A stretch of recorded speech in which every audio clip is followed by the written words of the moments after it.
我再也不要跟你说话，我要跟你分手。你每天都在欺负我，你根本就不在乎我，你老是说一些话让我生气。我现在你们，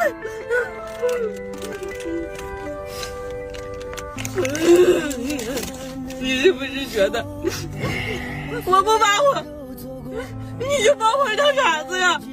啊，你知道我有些时候，我有些时候说不过你，那你就不能让我吗？啊，我觉得你实在是太过分了。你说的有些话，我根本就反应不过来的。